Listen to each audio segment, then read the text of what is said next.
that look like us. You know what I'm saying? That just even portray our stories or nothing. But when you really look at like the amount of independent black creatives now, like it's ridiculous. And a lot of people still, if you ask them, a black superhero other than Black Panther, I don't know. Spider-Man. Like, man, there's like Spider-Man.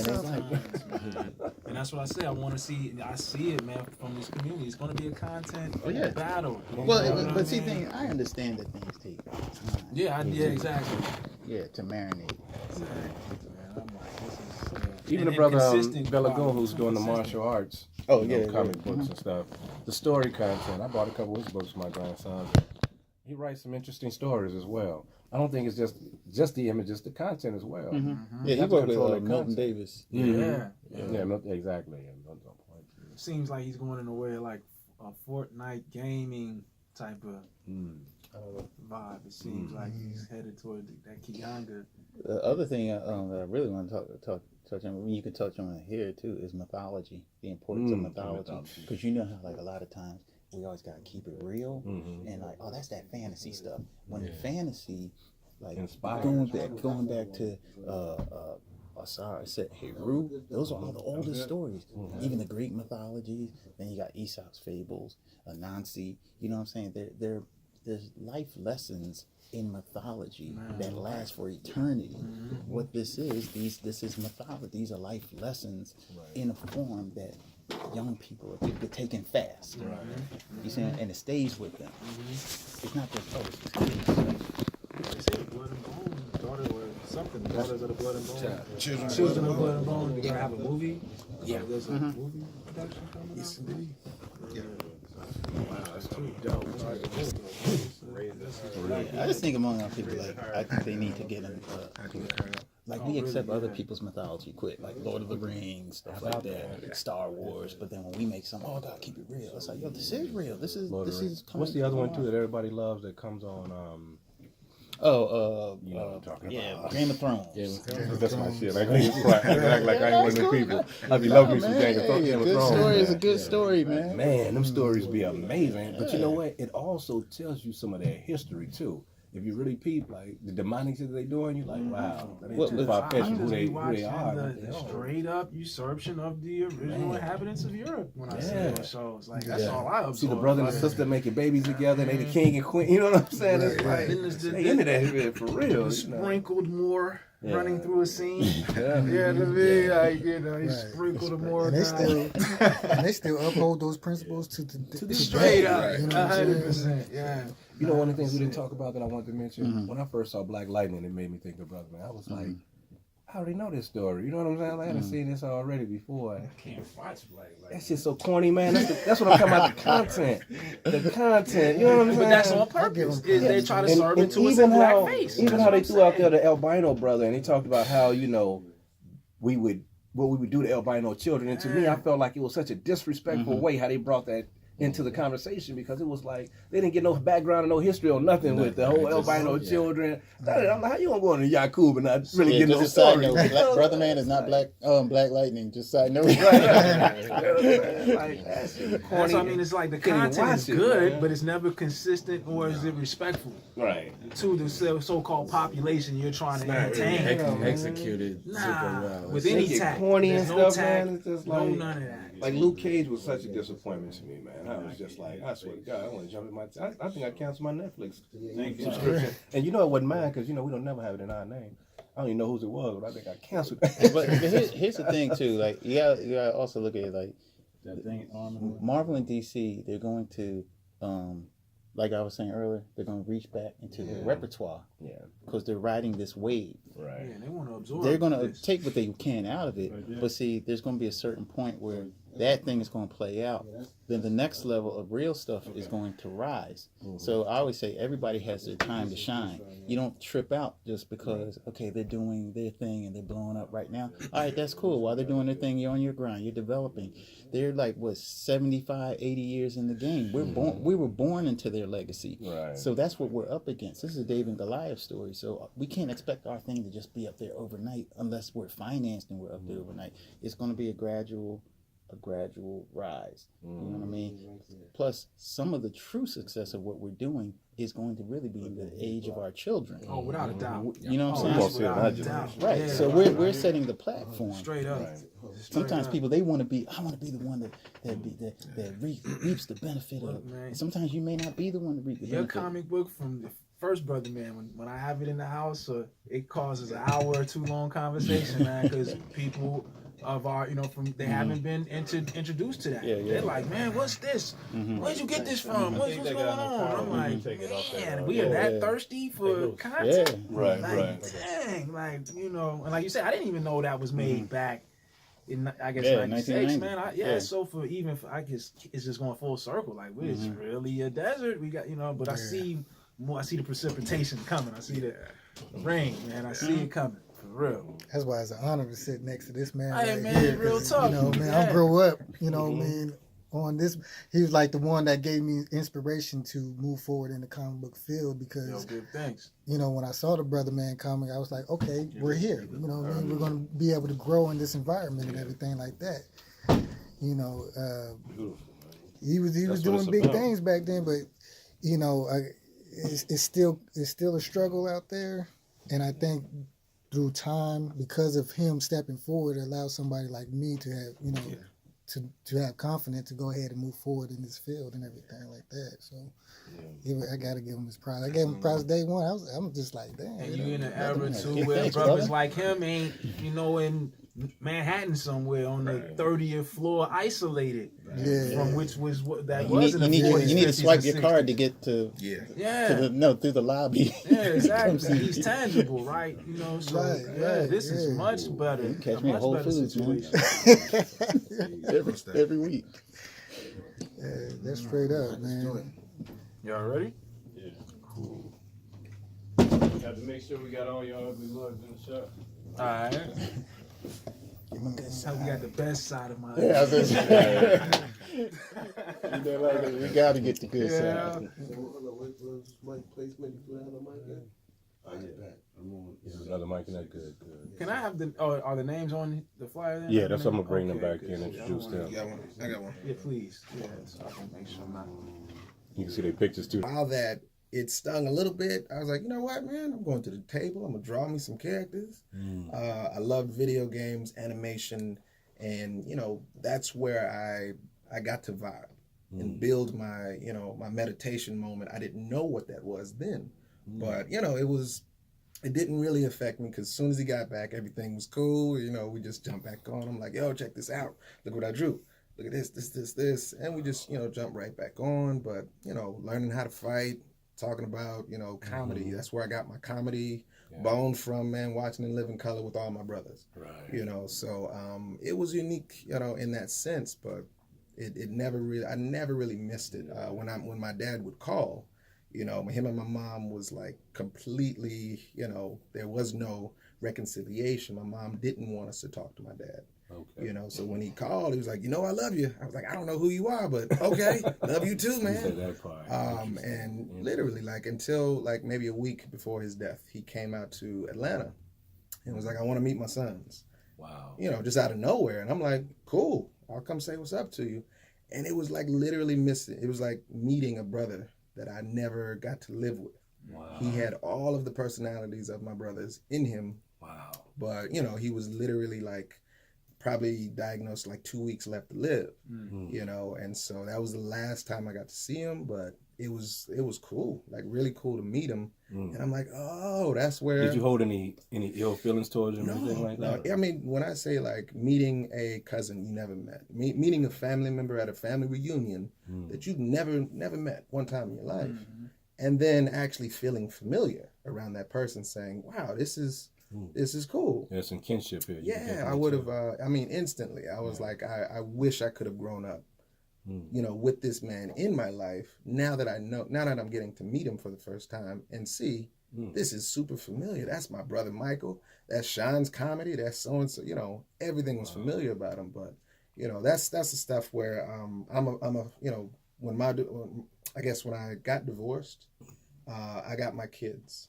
from my marriage. Okay. So that kind of thing where you're raising the kids, man, you don't want them to miss Right. that presence. Who You you understand? Yeah. So I mean, in my art, whatever I draw, if it's females, if it's young Tuskegee Heirs has a cast of young teenagers, but the leader of the team is Ayana. She is a teenager.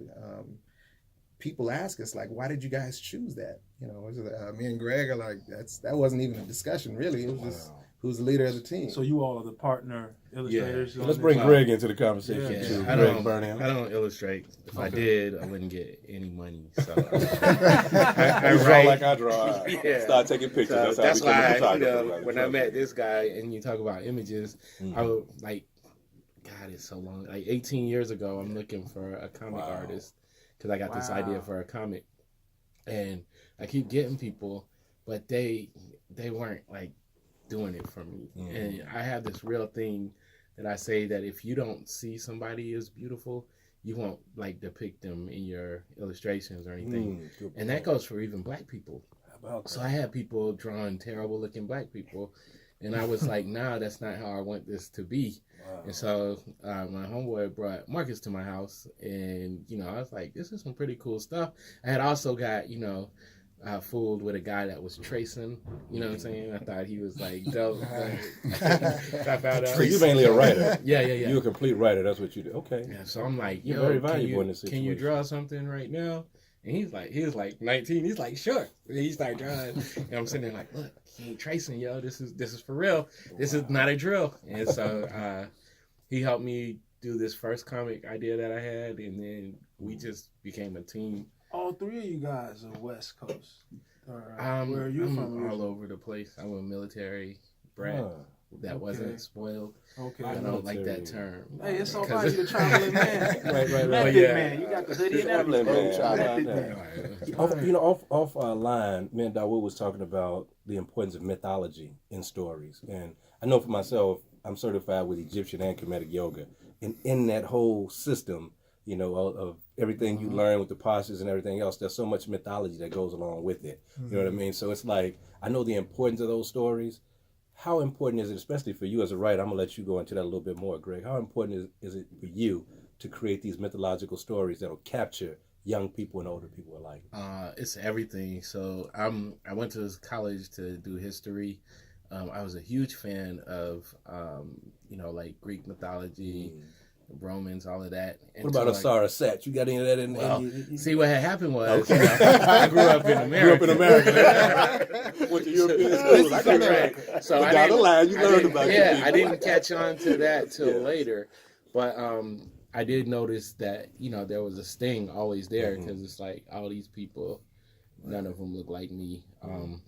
Like Dawud was saying, Superman is mythology, you know what I'm saying? Batman, like all of this, so it's huge for us. Like we wanted to come up with characters for this project and the other projects that we're working on, characters that kind of resonate, that people can kind of attach to, and they can look at these people, for whatever reasons, to find like good stories, good lessons throughout. So it's huge, the mythology part.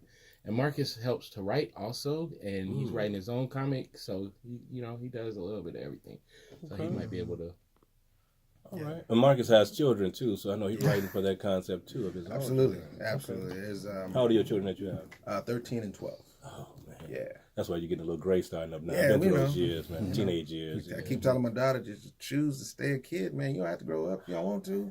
I'm not going to force you. Yeah. my little brother, his daughter is 18. She's graduating from high school this year. And him and I have already had this conversation about how we're going to cry at her graduation. We just going to do this. You know what I'm saying? We don't care. But it's like, when you got girls, it's a different deal. I cried like a baby for my daughter's graduation. Like people was looking at me like, what's wrong?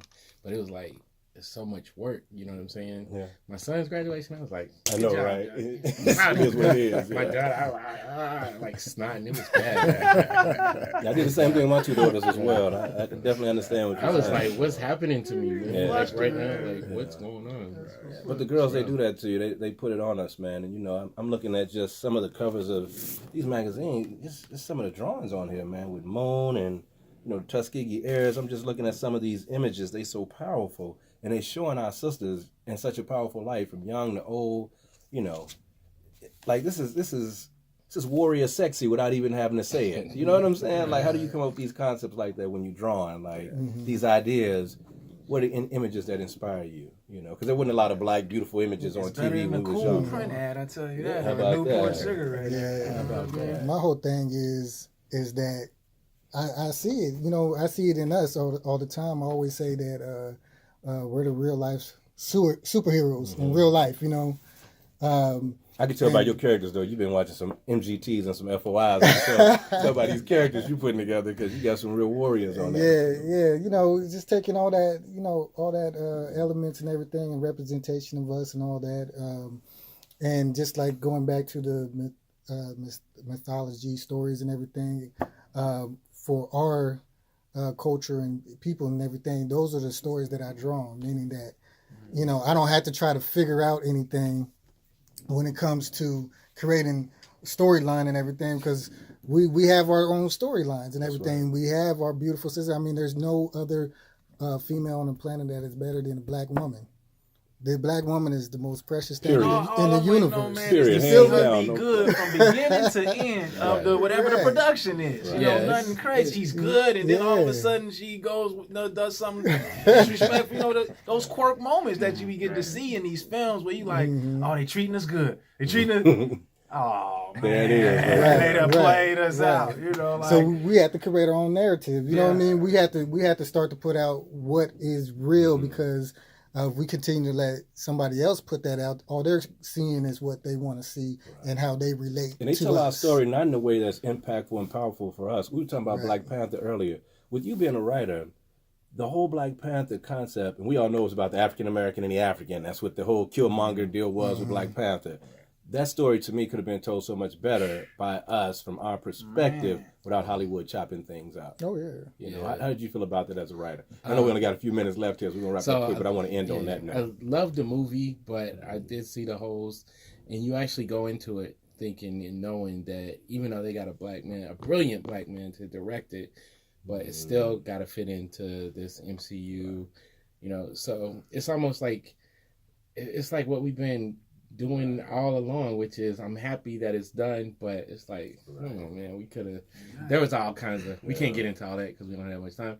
But there were all kinds of like little small things that could have advanced the story in different ways. We still ended up with a white savior. How about that? Oh, he's got to save you. And we still, here we go. We got the power to change the world, to save the world, and all this, and we're gonna take it to the UN. Right. Ain't that something? Yeah. That's what we going to the UN. We're doing And that. I was telling people, I was like, as soon as they said that, and if you know The these CIA comics, is our friend. I was like, nah, Africans may feel that way because I know somebody who do, but we know better in this country. We ain't going down like that. Like the CIA, whatever. Right. I just walked out like y'all didn't see that. Right. I was like, did I miss exactly. that? And watch what's gonna happen. I was telling people like Thanos is coming. He's gonna come to Wakanda. They're gonna let them people in, and it's what they do. It's like we get a little bit of progress. This is like black people in this country. We get a little bit of progress, and we feel good about it. We're happy. We're celebrating, and then the next thing you know, they come double down and hit us with. And we love it. We love letting them in, though. Right. We love letting them in, though. I mean, hip hop is a perfect example of it. I always tell people, people will say to me, gangster rap killed hip hop. I'm like, no, white people did. And like, how can you say that? I'm like, because gangster rap didn't kill the blues, it didn't kill the jazz, it didn't kill country music, it didn't kill rock and roll. White folks stole it from us, and then they watered it down so that they can fit into it and make it a version of what they like. Now we got pop music. It ain't hip hop no more, because hip hop raised me. You know what I mean? We was talking about this one with Professor Griff on there. I mean, Professor Griff. I remember when I met Professor Griff, how you was just saying this brother was humble. I met Dawud. I had no idea he had done this type of stuff because it's a lot of people in Atlanta like that. They're just extremely humble. You'll meet them, at the events. You meet him at the grocery. I mean, Professor Griff, one time I was interviewing him, he was talking about how you could run to him at Kroger, squeezing oranges and lemons just like you. You know what I'm saying? Because he do that. He do. So it's just like, you got so much of that. I've seen young people be at events and see Mama Marimba I Need there, and be like, wow, is that really, the sister who wrote Yurugu? And it's like, yeah, she's just here. You know what I mean? So it's like we got that advantage here in this city. We got so much of images that could be positive. We still got some work to do out in the community with our young people. But I think that this is definitely a step in the right direction. Yes, Image and context. And context as to what we're putting in these stories, to me, are extremely important. I'm going to give everybody a moment to go around, talk about some of the projects that they got going on. and to close out with how we can get in contact with you and keep in contact with you with the stuff that you all are doing, because I need to get all of these stories, and I'm going to be reading these stories, so I'm going to be following up myself. I get hooked on this stuff, so go ahead, brother. I'm going to let you start off. Tuskegee Heirs is a futuristic sci-fi set 80 years from now. It follows 5 young pilots that are being trained by a descendant of the Tuskegee Airmen. They're being trained in secret because man flight is illegal in the future. Only drones and computerized aircraft are allowed. They end up being the last line of defense against a machine army that's pretty bent on destroying the world. They are flying the P-51 Mustangs from World War II. They get an upgrade to these amazing jets that transform into giant robots. So we've essentially combined history, sci-fi, action, adventure, and technology into a package that does not bore children and also entertains adults. It's an all-ages book. You can find us on TuskegeeHeirs.com. That's HEIRS.com. And myself, Marcus Williams, Greg Burnham, co-created. We co-write the story. The artwork is created by myself, and there's a lot more coming down. We want to drop this on some sort of streaming network as a cartoon. We want merchandise. We want the whole package. So there's a lot more coming from it. It's most definitely. I can see it. Instagram, all of that. Oh, yes. Tuskegee Heirs is on Instagram. My art. I do a lot of other fan art and things of that nature, character art. I am Marcus the Visual on most social networks. Yeah, and then my Instagram, all that stuff that Marcus just said. My Instagram is Greg_Burnham7, Burnham, and he said pretty much everything. I'm also working on another comic. I got posters in the car. I should have had one in here. It's called The Search for Sadaka. Marcus helped me with character design, and he's helping me. We have a couple of other artists that are working on it. So I'm like, 8 pages are done, but that should be coming in the next couple of months as well. We travel all the time, just about to comic conventions and stuff. So, if we'll see people come see us, follow us, and we'll tell you where we're going to be. All right. Brother Steve? Yes, indeed. Y'all catch me at Steve Paul Creations. That's the Instagram. Steve Paul Creations. Facebook, all social medias and everything like that. Tomorrow, which is the 23rd, I'm going to have my official comic book release date for Moon Reflection of the Sun 3. It's the 3rd installment of Moon. That will be the physical drop is tomorrow. So, and that will be in Lithonia at Black Dot Cultural Center, downtown Lithonia. You can get it now digital on Amazon, Kindle. There's so much coming down the pipeline. Got the other titles, Father, Who Stole Hip Hop 2 is in the works. You know what I mean? Got some pages already done. Just need to fill them in and all that. So that's coming down the pipeline soon. I got a whole lot of things coming down the pipeline. I need everybody to go to Lithonia. That's where I landed at here in Georgia, and we got a lot of things going down in Lithonia. That a lot of this content that you're hearing today with the comic books and just people that are creative that look like us, because I'm all about representation. It's not knocking anybody else. It's just showing love for yourself, and that's what's being put out there. And also, we got the event on the 3rd of March. With these great, powerful creators and everything, and show some love, show some support, because we in it for y'all. And that's it. Steve Paul Creations. Find me on the social media line. That's what's up. Appreciate it. Right. And Dawud Anyabwile, co-creator, illustrator of Brother Man Comics. My brother Guy A. Sims is the writer of Brother Man Comics. My good brother Brian McGee is the colorist who couldn't. He's actually not here today, but he also does storyboarding and film production and things of that nature. I want people to check him out as well. The Art of McGee is his website, so you can see some of his dynamic work. My website is brothermancomics.com. That's brothermancomics.com. Also, we also have another series called The Cold Hard Cases of Duke Denham. That's a series that my brother Guy has put together. It's all connected to the Brother Man series. My Instagram is at Brother Man Comics with an X. That's Brother Man COMIX. I'm no longer on Facebook, so if you're looking for me on there, it's not a glitch. I'm not on there. I thought he blocked me. I didn't even know. I was like, I know people are like, man, he blocking. What's up? I called your number. I was like, that would better answer the phone. No, I'm not blocking, man. I'm just avoiding the I'm just not being caught up in it anymore. You know, it serves its purpose, but I think for me, that has kind of come and gone. But yeah, and for the event on March 3rd, you can get more details at mosaicmindsartacademy.com.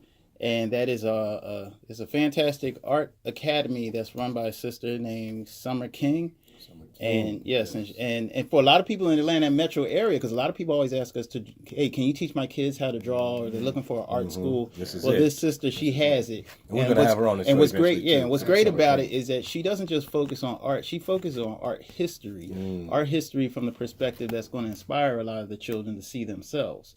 And that to me is the value, because that was one reason why I dropped out of not high school. I graduated high school, dropped out of college, is because I got frustrated with art college. You know what I'm saying? So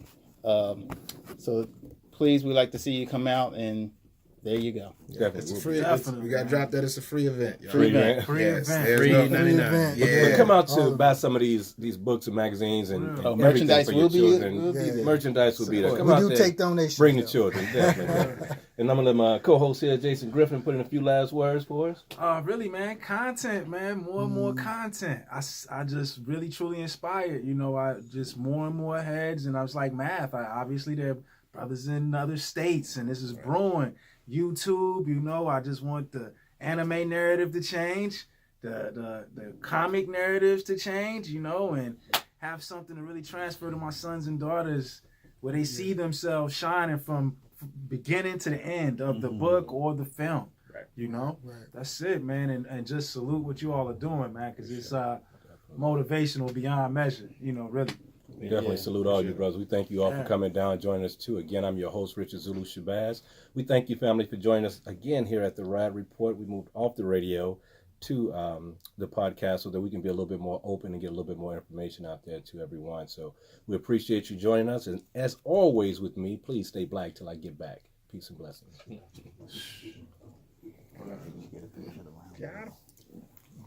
Appreciate y'all. I appreciate that. Good job. Oh, you brothers.